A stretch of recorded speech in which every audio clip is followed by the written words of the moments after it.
This is the story of Henry, whose whole life has only one purpose: to rob his favorite bank.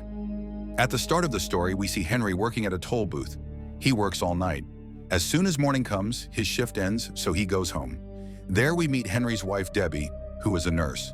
Debbie's always worried about Henry because he doesn't give her much time, and she fears their relationship might break. Just then, someone knocks at the door. Henry opens it and finds his friend Eddie standing there, and with him another companion named Joe, who is feeling unwell and keeps vomiting. Henry asks them to come in. Eddie says they have a match today, but one man fell sick, so they're short a player. Eddie wants Henry to come with them. Henry agrees. They head toward the stadium. Two more men climb into the car and sit with them. As they approach the stadium, Eddie tells the driver to stop. The three put on masks and enter a bank. Once inside, a guard notices people going in. Henry, however, has no idea what's happening. He didn't see the three go into the bank. Suddenly, the three come running back out and flee. But the guard notices which car they used. He goes to the car and sees Henry inside. Henry had been wearing the same sort of t-shirt as the others, so the guard points a gun at him and has him arrested. During interrogation, Henry says nothing about his friends. Henry is charged with robbery and sentenced to 3 years in prison. In prison, Henry meets a man named Max, who is his cellmate. Max asks Henry why he's there. Henry replies, "The bank robbery." Next morning at breakfast, he says.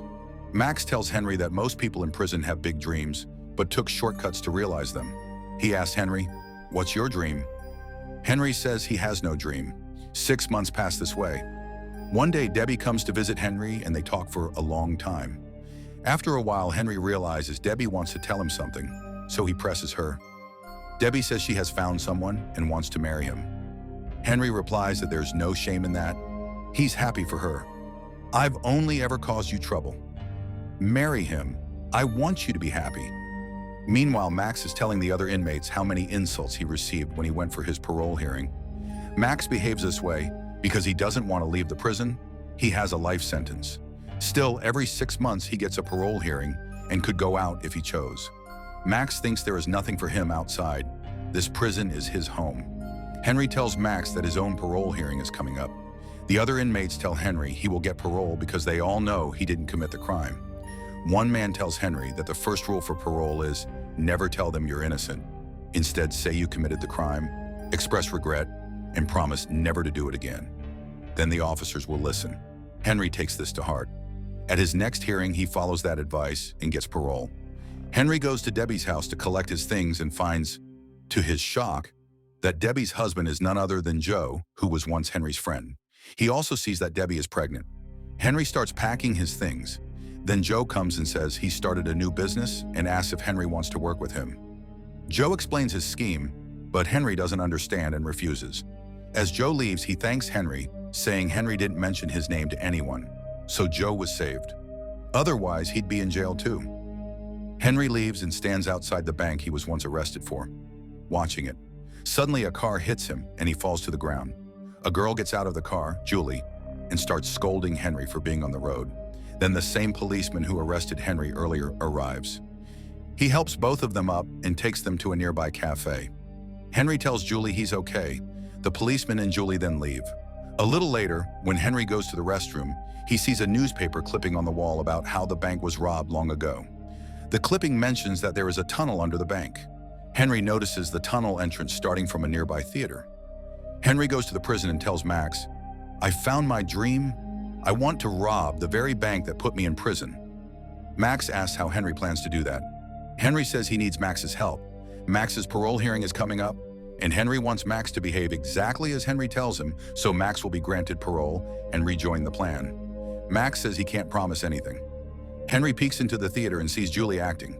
Her director keeps scolding her, and she gets upset, so she tells the director she's going out for coffee. Outside, she meets Henry, and they go to the cafe. Max thanks Henry, saying if the roles had been reversed, Max might have filed an FIR against him. Henry is a good man. Meanwhile, Max goes to his parole hearing and does exactly what Henry taught him, so Max is granted parole. Henry is thrilled. He comes to pick Max up and takes him straight to the cafe to show him a map. Max looks at the map and scoffs. "Are you crazy? This map is ancient. Who knows if that tunnel even exists now? This idea is useless. If we want to rob the bank, we should gather weapons and some men, then go in." But Henry insists he's not a robber who will hurt anyone. He wants to do it quietly so nobody notices. Max distrusts the tunnel plan. He says first they should go near the bank. They enter the bank and Max talks to the manager, asking to see the vault. The manager shows him the vault. Max tells Henry to take him to the theater. At the theater, Julie shows up and is surprised to see the two of them. Max tries to charm Julie with stories, claiming he used to be an actor, and the theater manager calls Julie to rehearsal. Max asks the manager to show him around the theater, and the man agrees. Julie asks Henry if Max is his father. Henry says no, just a friend. Julie and Henry talk and get closer. Max is led to the wall where the alleged tunnel entrance is. He taps the wall repeatedly, then returns and tells Julie he will volunteer at the theater from tomorrow. He says he loves the theater. As they leave, Henry nervously asks Julie out on a date. She accepts. Later, Max tells Henry the plan. When they break through the theater wall, the debris will be huge, so they'll need more people to clear it. But Henry is more focused on his date with Julie. They go out. Julie tells Henry her dream. She's doing theater because she wants to act in films and go to LA or Hollywood. Henry encourages her, saying she will definitely go to Hollywood. After dropping Julie home, Henry confesses everything. He was recently released from prison. His friends framed him in the bank robbery, and he was innocent.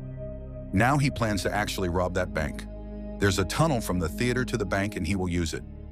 Julie laughs at first, thinking he's joking. They eat ice cream, and Henry insists he's serious. Julie gives him a script to read. He reads it very well. Julie tells him he's a natural actor and then kisses him. They become intimate. Next morning, Henry takes Julie to his home. Max doesn't know about this, so when he sees Julie at the door, he gets frightened because he thinks he said something about where the trash from the tunnel should go. Henry reassures him that Julie already knows everything. Max explodes in anger and drags Henry into another room, demanding to know what he is doing. Henry says he's not hiding anything. He told Julie the truth. Their work begins. Every day they go to the theater, and Max continues refining the plan. One day, Max tells Henry that the tunnel route starts from the theater's green room. He wants Henry to join the acting crew, so he'll have a legitimate reason to be there. Henry wonders why they would hire him, but Max says to leave it to him. Max traps an actor and gets him to leave, then talks to Julie, because she said Henry is a natural actor, and she helps. Their work begins. They start breaking down the wall. But after the wall falls, the thing they feared happens. The tunnel entrance is full of debris. They can't advance because the rubble is massive, and 2 people aren't enough to clear it. So Henry goes to Joe and explains the plan and asks him to join. Joe agrees, saying his business is failing and he needs money. The 3 of them start working. One night, the same policeman who arrested Henry before shows up, and instead of arresting them, says he wants in on the plan. He explains he's retiring soon, and when his wife was sick, the bank refused him money. He lost his wife, and now he wants revenge. Not money, but to ruin the bank. He knows when the bank holds the most cash and offers to tell them. Hearing this, Max is troubled and asks why the policeman wants to do this. The policeman insists he wants to wreck the bank. The plan proceeds. Meanwhile, Henry and Julie become intimate again. Henry tells Julie he isn't robbing for money alone. He's doing it because that bank ruined his life and he wants a new beginning. Julie begins to understand Henry's motives. One day, Eddie comes to Henry's house and says he knows the whole truth and threatens them. Max gets angry because he knows Eddie is the one responsible for getting Henry into jail. But Eddie threatens them, so reluctantly, they must include Eddie in the group. Henry notices the play's opening night is near, and he's anxious. He doesn't know how they'll rob the bank. Max explains the rest, and they go back down to the tunnel to clear the remaining debris. Henry tells Julie he loves her and vows, on the first performance night of the play, he will rob the bank and then run away. Julie breaks down and tells him he used her, that his only aim had always been to rob the bank, and he never truly loved her. She tells him to leave. The play is about to begin. At the bank, all the money is in place, the right time to steal. As the play begins, they also begin executing the robbery. They move the money out. Henry must act on a stage. He performs his scene, then slips down to the tunnel to carry money out, then returns to his scene. After they've moved all the money out, Eddie betrays them again. He pulls a gun. Max fights him. Eddie knocks Max unconscious. Henry arrives and Eddie points a gun at him too. Max regains consciousness and attacks Eddie. A gun goes off. The bullet hits Henry in the leg. Max knocks Eddie out and ties him up in the tunnel. Henry must go back to the stage to finish his performance, despite his leg wound. He stages his scene and then returns, and they all get in the car to leave. On the way, Henry realizes he is doing something wrong. He tells the driver to stop. Max asks, "What's wrong?" Henry says, "Mike, I'm going to Julie. I'm not leaving without her." Max tries to understand, but Henry is firm. He gets out of the car and walks back. And the movie ends there. If you enjoyed this video, be sure to give it a like and subscribe to the channel. I'll see you soon with another great story.